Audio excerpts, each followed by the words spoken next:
નમસ્કાર મિત્રો, સ્વાગત છે તમારું અમારી ચેનલ નવિકા સ્ટોરી પર એક નવા વિડીયોમાં। મિત્રો, ભગવાન ગણેશ કહે છે કે જો ગણેશ ચતુર્થીના દિવસોમાં જો મહિલાઓ આ 5 વસ્તુ બીજાઓને આપશે તે અત્યંત ગરીબ બની જશે। તો મિત્રો, વિડીયોમાં આગળ જતા પહેલાં જો તમે ઈચ્છતા હોય કે ગણપતિ બાપાની કૃપા તમારી ઉપર બની રહે તો વિડીયોને લાઇક કરી અને કમેન્ટમાં ઓમ શ્રી ગણેશાય નમઃ જરૂરથી લખી દેજો કે જેથી ગણપતિ બાપાની કૃપા તમારી ઉપર સદા બની રહે। મિત્રો, ગણેશ ચતુર્થીના દિવસોમાં ભગવાન ગણેશ કહે છે કે ઘરની આ 5 વસ્તુઓ ક્યારેય બીજા લોકોને આપવી ન જોઈએ। તો મિત્રો, આજે અમે તમને ભગવાન ગણેશની પ્રાચીન વાર્તા સંભળાવવા જઈ રહ્યા છીએ।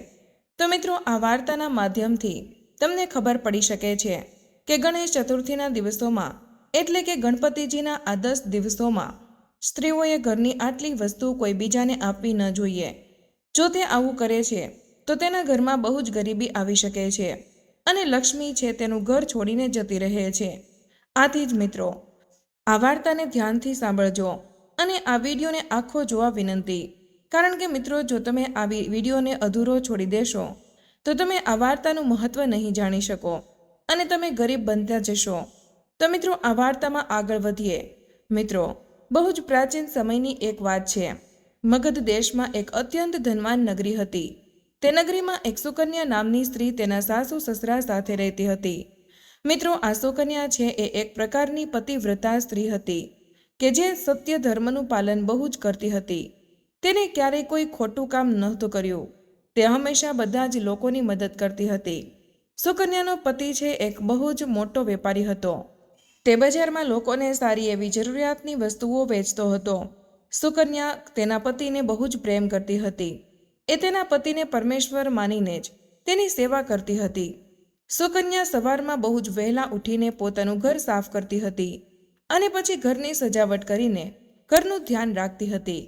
મિત્રો, આ પ્રકારે તે દરરોજ પોતાના નિત્યકર્મના કામ કરતી હતી। સુકન્યા ક્યારેય પણ કોઈ ખોટી વસ્તુ કરી નહોતી। તે બધાને જ માન સન્માન આપતી હતી। બધાની સાથે પ્રેમાળ બનીને વાત કરતી હતી। બધા લોકો સુકન્યાને જોતા જ એવું કહેતા કે આ તો સાક્ષાત દેવી છે। સુકન્યા દાનમાં બહુ જ વિશ્વાસ કરતી હતી। આથી તેના ઘરમાં જે કોઈ પણ ભિક્ષુક આવતા તેને તે દાનમાં કોઈને કોઈ વસ્તુ આપી દેતી હતી। આથી તેના ઘરેથી કોઈ પણ ભિક્ષુક છે એ ખાલી હાથે નહોતો જતો। મિત્રો, સુકન્યા તેના આડોશ પડોશની પણ બહુ જ મદદરૂપ હતી। પડોશમાં જે લોકો પણ ગરીબ રહેતા હતા એ લોકોને પણ તે દરરોજ ભોજન આપીને તેને ભૂખ સંતોષતી હતી। આથી તેને ઇજ્જત પણ બહુ જ સારી મળતી હતી। બધા લોકો એવું કહેતા કે સુકન્યા એક પતિવ્રતા સ્ત્રી છે। પરંતુ મિત્રો, આખા ગામના લોકોની વાતો સાંભળીને તેને ક્યારેય પણ ઘમંડ રાખ્યો ન હતો। એક દિવસની વાત છે કે સુકન્યાની બહેનપણી તેના ઘરે આવે છે। સુકન્યા તેનું સ્વાગત કરે છે અને તેને ઇજ્જતથી કહે છે કે બહેન, મારા ઘરમાં તારું સારું સ્વાગત છે।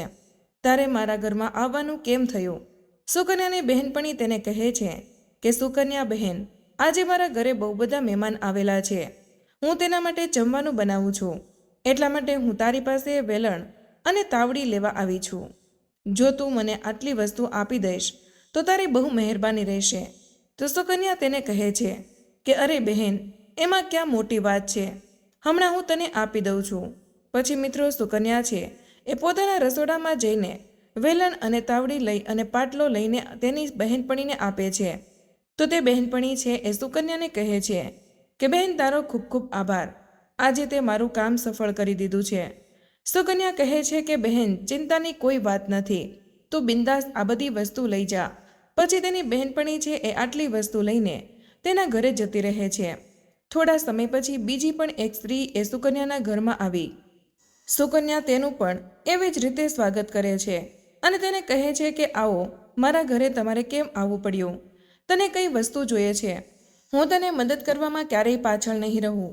તો તે સ્ત્રી કહે છે કે બહેન, મારા ઘરે બહુ જ ગંદકી થઈ ગઈ છે અને મારા ઘરમાં સાફ કરવા માટે બીજી કોઈ વસ્તુ નથી, કારણ કે હું ખૂબ જ ગરીબ છું। એટલા માટે હું તારી પાસે સાવરણી માંગવા આવી છું। તો તું મને તારી સાવરણી આપી દે, હું મારું ઘર સાફ કરીને તારું ઝાડુ તને પાછું આપી દઈશ।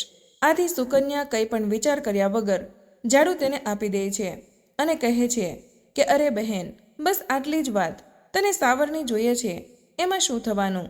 થોડીક વાર રાહ જો, હું તને મારી સાવરણી આપી દઉં છું.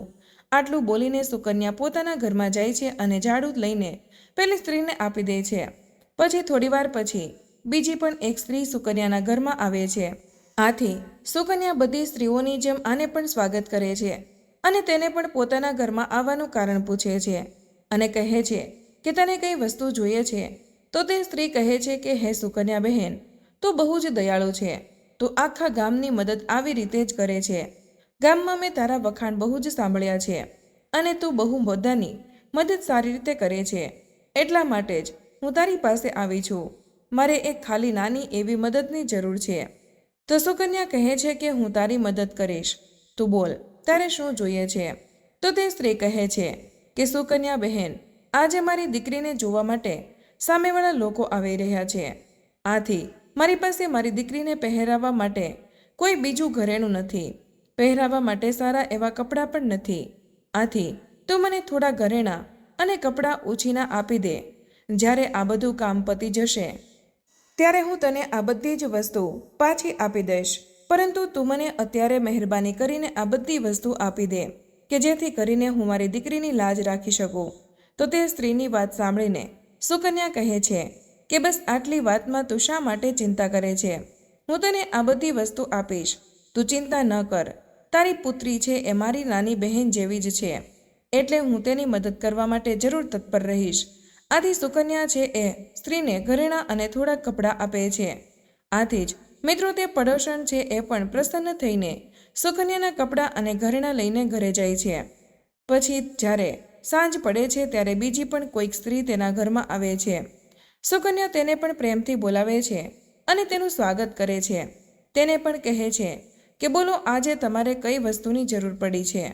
હું તમારી મદદ જરૂર કરીશ. તો સામેવાળી સ્ત્રી કહે છે કે તમે બહુ જ દયાવાન છો. તમે બધાની જ મદદ કરો છો. એટલા માટે હું તમારી પાસે આવી છું. મારું બાળક છે એ બહુ જ ભૂખ્યું છે અને મારી પાસે તેને પીવડાવવા માટે દૂધ નથી અને કંઈ પણ ખાવાનું પણ નથી. એટલા જ માટે હું તમારી પાસેથી દૂધ માંગવા આવી છું. જો મને થોડુંક દૂધ તમે આપી દેશો તો તમારી બહુ જ મહેરબાની થશે કે જેથી કરીને હું મારા દીકરાની ભૂખ સંતોષીને. તો સુકન્યા તેને દૂધ અને થોડુંક ભોજન પણ આપી દે છે. આથી તે સ્ત્રી સુકન્યાનો દિલથી આભાર માને છે. તે બહુ ખુશ થઈ જાય છે. આ પ્રકારે સુકન્યા છે એ તેના બધા જ પડોશીઓને અને ગામની સ્ત્રીઓને મદદ કરે છે. પછી તે તેના ઘરનું કામ કરવા લાગે છે. રાત્રે જ્યારે તેનો પતિ ઘરે આવે છે તો સુકન્યા તેના પતિને પ્રણામ કરે છે અને તેની બહુ જ સેવા કરે છે.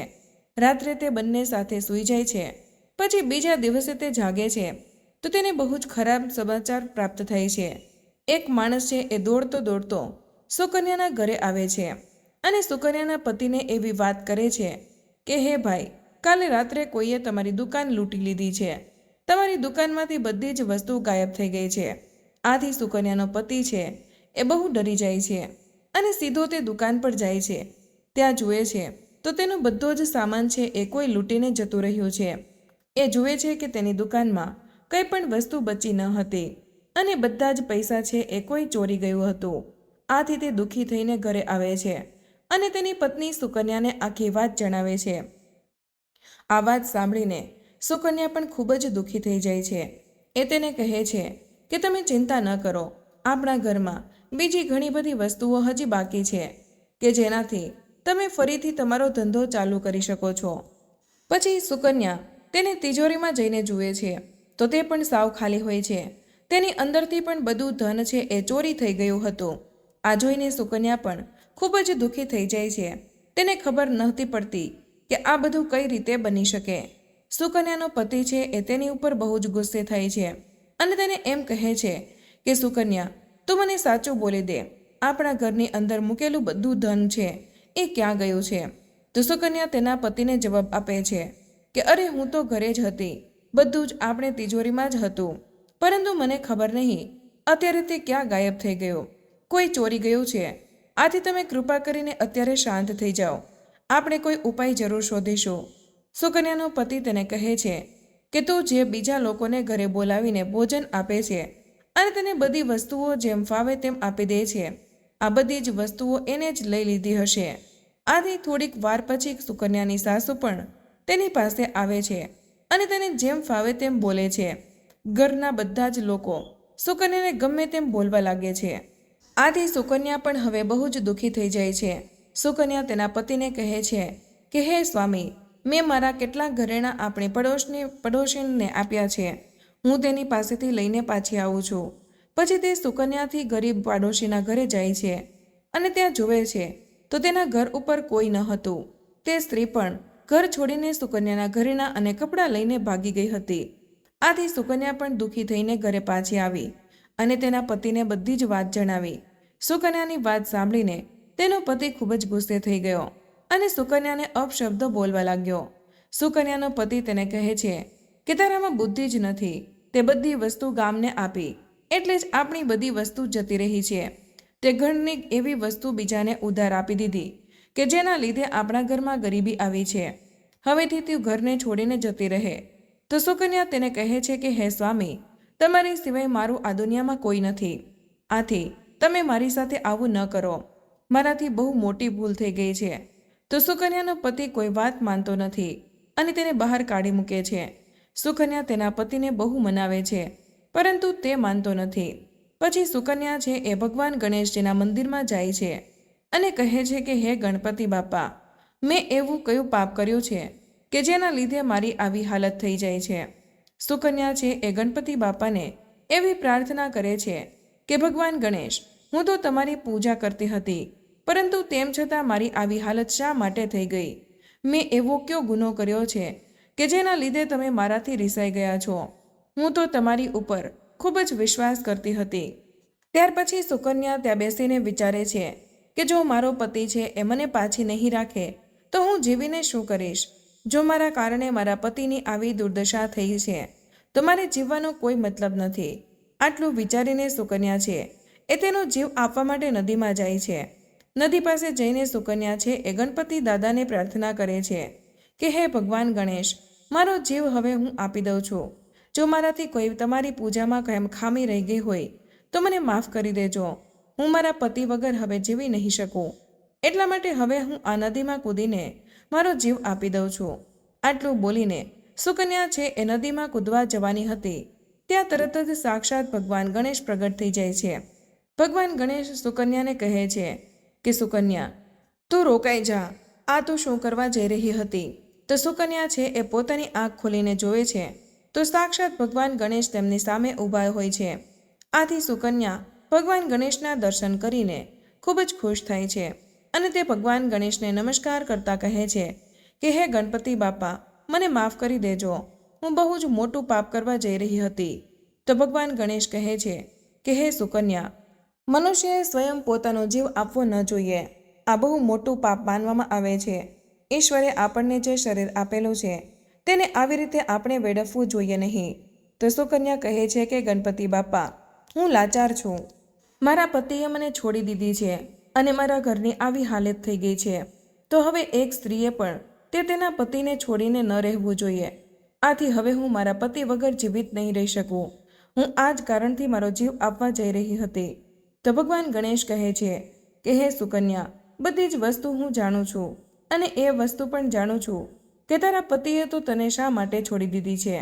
તે અજાણતા અમુક એવી વસ્તુઓનું દાન કરી દીધું હતું કે જેથી મારે તારું ઘર છોડીને જવું પડ્યું. જો મિત્રો, ઘરની સ્ત્રીઓ છે એ ઘરની આટલી વસ્તુ બીજા લોકોને આપી દે છે તો એ લોકોના ઘરમાં મારો વાસ નથી હોતો. હું એ લોકોની વસ્તુ સાથે ઘર છોડીને જતો રહું છું. તો સુકન્યા છે એ ગણપતિ બાપાને કહે છે કે હે ભગવાન ગણેશ, એવી કઈ વસ્તુઓનું દાન કર્યું છે કે જેથી કરીને તમે મારું ઘર છોડી દીધું છે? તમે કૃપા કરીને મને જણાવો. તો ભગવાન ગણેશ કહે છે કે હે પુત્રી, હવે તું ધ્યાનથી સાંભળજે. હવે હું તને એ વસ્તુ વિશે જણાવું છું કે ઘરની સ્ત્રીઓએ આટલી વસ્તુઓ બીજા કોઈને આપવી ન જોઈએ. જો તે આટલી વસ્તુઓનું દાન કરશે તો હું તે ઘરને છોડીને જતો રહું છું. સુકન્યા, સૌથી પહેલી વસ્તુ એ છે કે આપણે આપણા રસોડામાંથી વેલણ અને પાટલી ક્યારેય બીજા લોકોને ન આપવી જોઈએ. રસોડામાં આ વસ્તુઓનું મહત્વ સૌથી વધુ હોય છે. આ વસ્તુઓની પવિત્રતા હંમેશા રહેવી જોઈએ. આથી તે આટલી વસ્તુ આપીને બહુ મોટી ભૂલ કરી છે. પછી આગળ ભગવાન ગણેશ કહે છે કે તું બીજી વસ્તુ વિશે પણ સાંભળ. તે બીજી સ્ત્રીઓને તારા ઘરની સાવરણી પણ આપી દીધી છે, જેમાં લક્ષ્મી માતાનો વાસ હોય છે. આથી તે આ વસ્તુઓને બીજા લોકોને આપી દીધી છે. આથી હું તારા ઘરે કેવી રીતે રહી શકું અને તારા ઘરમાં લક્ષ્મી પણ કઈ રીતે ટકી શકે? હે સુકન્યા, જે કોઈ સ્ત્રી પોતાના ઘરની સાવરણી બીજા લોકોને આપે છે, તેના ઘરમાં ગરીબી ખૂબ જ આવે છે. ભગવાન ગણેશ કહે છે કે હવે તું ત્રીજી વસ્તુ વિશે સાંભળ કે જે ઘરની સ્ત્રીઓએ આ વસ્તુ ક્યારેય બીજાને આપવી ન જોઈએ. એ વસ્તુ છે ઘરેણાં. ઘરેણાં છે એ બીજા લોકોને ઉછીના આપવા ન જોઈએ. ઘરમાં આ વસ્તુનું મહત્વ ખૂબ જ હોય છે. એક પરિણીત મહિલાએ પોતાના ઘરેણાં બીજી સ્ત્રીને પહેરવા માટે આપવા ન જોઈએ. જે સ્ત્રી પોતાના ઘરેણાં બીજી સ્ત્રીને આપે છે, તેના જીવનમાં ગરીબી આવે છે અને ગરીબી તેનું ઘર કરી જાય છે. ભગવાન ગણેશ કહે છે કે હવે હું તને ચોથી વસ્તુ વિશે જણાવું છું. ભગવાન કહે છે કે દિવસ આથમતા ક્યારેય કોઈ સફેદ વસ્તુનું દાન કરવું ન જોઈએ. પરંતુ સુકન્યા તે દૂધનું દાન કર્યું હતું. સાંજના સમયમાં દૂધનું દાન જે કોઈ સ્ત્રી કરે છે, તેના ઘરમાં ખૂબ જ ગરીબી આવે છે. આથી તેના જીવનમાં અશુભ વસ્તુઓ થાય છે. ભગવાન ગણેશ કહે છે કે મેં તને બધી જ વસ્તુ વિશે હવે જણાવી દીધું છે. એક સ્ત્રીએ આટલી વસ્તુ દાનમાં ન આપવી જોઈએ. તો સુકન્યા કહે છે કે મને મારી ભૂલ સમજાઈ ગઈ છે, તો હવે હું એમના માટે બહાર કેવી રીતે નીકળી શકું? તો ભગવાન ગણેશ કહે છે કે તે પહેલાં માફી તો માંગી લીધી છે, તો તું હવે તારા ઘરે જા. આથી હું તને તારો ધન વૈભવ પાછો આપી દઉં છું. આટલું બોલીને ભગવાન ગણેશ છે તે અંતર ધ્યાન થઈ જાય છે. આથી સુકન્યા ભગવાન ગણેશનો આભાર માને છે અને તે ઘરે જતી રહે છે. સુકન્યાનો પતિ પણ તેને શોધતો હતો. તેનો પતિ તેની પાસે આવીને માફી માંગે છે અને તેને કહે છે કે હે સુકન્યા, મને માફ કરી દે. મેં તારી ઉપર ખૂબ જ ખોટું કર્યું છે. તું સાક્ષાત દેવી છે. હવે જો ગણપતિ બાપાની કૃપાથી આપણા ઘરમાં બધી જ વસ્તુ પાછી આવી ગઈ છે. આથી આપણે ચિંતા કરવાની કોઈ જરૂર નથી. અને જે કોઈ વસ્તુ બધા લઈ ગયા હતા, તેને તારું નામ લઈને આપણને બધી જ વસ્તુઓ પાછી આપી દીધી છે. આથી સુકન્યા આ સાંભળીને ખૂબ જ ખુશ થઈ જાય છે અને ઘરે જતી રહે છે. તો મિત્રો, ભગવાન ગણેશની ખૂબ કૃપાથી સુકન્યાના ઘરમાં પાછી સુખ, સમૃદ્ધિ અને ધન વૈભવ આવી જાય છે. એના પછી સુકન્યાએ ક્યારે પણ કોઈને પોતાના ઘરની આટલી વસ્તુ કોઈને આપી નહીં. તો મિત્રો, આજનો વિડીયો અહીં પૂર્ણ કરીએ છીએ. આજની આ માહિતી તમને કેવી લાગી? આજનો આ વિડીયો તમે કયા શહેરમાંથી સાંભળી રહ્યા છો તે કમેન્ટમાં જરૂર જણાવજો. માહિતી પસંદ આવી હોય તો વિડીયોને લાઇક અને તમારા મિત્રો સાથે શેર કરજો. ચેનલ પર નવા હોય તો ચેનલને સબસ્ક્રાઇબ કરવાનું ભૂલશો નહીં. મળીએ એક નવા વિડીયોમાં. ત્યાં સુધી બધાને જય શ્રી કૃષ્ણ, જય મંગલ મૂર્તિ. ધન્યવાદ.